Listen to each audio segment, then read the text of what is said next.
Terima kasih Anda masih bersama kami. Bagi Anda yang baru saja bergabung, kami hadirkan kembali 3 berita utama hari ini. Ditemukan ulat di buah yang dikonsumsi siswa penerima MBG di Pali. Sementara di Lubuk Linggau, siswa tak jadi menyantap MBG karena makanan bau dan berlendir.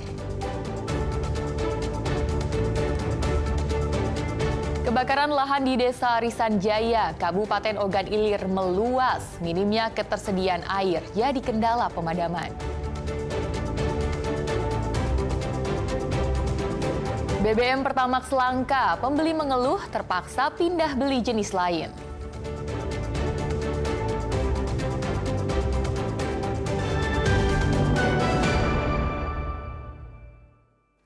Kelangkaan bahan bakar minyak non-subsidi jenis Pertamax terjadi di sejumlah SPBU di Kabupaten Ogan Komering Ulu. Kelangkaan ini telah berlangsung hampir sepekan terakhir. Sepintas kepadatan di SPBU tidak ada bedanya, tidak semakin ramai atau semakin sepi. Tapi para pembeli Pertamax harus kecewa dan kebanyakan merelakan untuk menggantinya dengan membeli Pertalite karena sudah kehabisan BBM pada kendaraannya. Kelangkaan BBM non-subsidi jenis Pertamax kini terjadi di sejumlah SPBU di Kabupaten Ogan Komering Ulu. Kelangkaan ini menyebabkan konsumen kesulitan mencari stok bahan bakar jenis Pertamax di wilayah tersebut.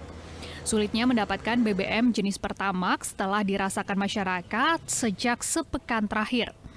Akhirnya SPBU yang masih melayani penjualan Pertalite diserbu kendaraan pribadi. Tanggapannya ya susah sih karena biasanya selama ini kan di Pertamax. Waktu ini habis Pertamax. Nggak berapa hari susah nyari? Dari hari Senin sih sudah nyari-nyari sampai sekarang belum ada. Nggak tahu sampai kapan ini adanya. Jadi sekarang isi jenis BBM jenis apa nih? Pertalite juga ngantri, karena kan eceran. Ini kosong ini semenjak hari Senin ya, Senin sore. Senin malam ya. Senin malam. Nah, dari Senin malam sampai Selasa, Rabu, Kamis. Ini belum ada pengiriman untuk pihak petasok kami. Jadi tutup dulu sementara ini? Tutup dulu sementara. Belum ada konfirmasi dari pihak manajemen.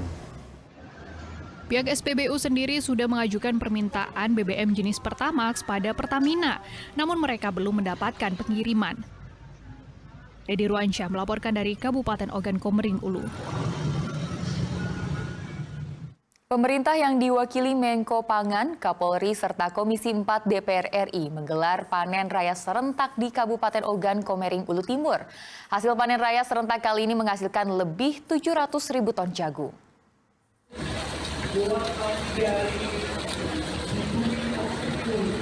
Kapolri Jenderal Listio Sigit Prabowo, Menko Pangan Zulkifli Hasan, dan Ketua Komisi 4 DPR RI Siti Hediati Soeharto bersama-sama menaiki taksi Al-Sinta atau alat mesin pertanian. Aksi ini sebagai tanda perayaan panen jagung di Desa Negeri Ratu, Kecamatan Bungamayang, Kabupaten Ogan Komering Ulu Timur. Panen raya jagung yang digelar ini serentak di seluruh Indonesia dan kali ini diklaim menghasilkan 751.000 ton jagung yang berada di atas lahan seluas 167 hektar. Capaian panen jagung di kuartal ketiga ini lebih baik dari kuartal pertama dan kedua. Pada kesempatan ini, Kapolri juga membagikan 5 unit mesin dryer dan 15 unit mesin pupil pada petani jagung di Kabupaten Ogan Komering Ulu Timur. Selain itu, ada 5 truk berisikan 10 ton jagung yang dikirimkan ke gudang Bulog. Akan kegiatan pembagian 5 unit dryer dalam perjalanannya.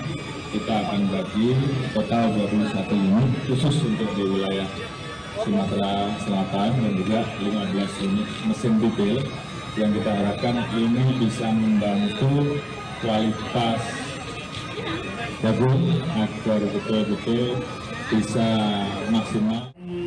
Total berapa? 11 juta produksi jagung ya.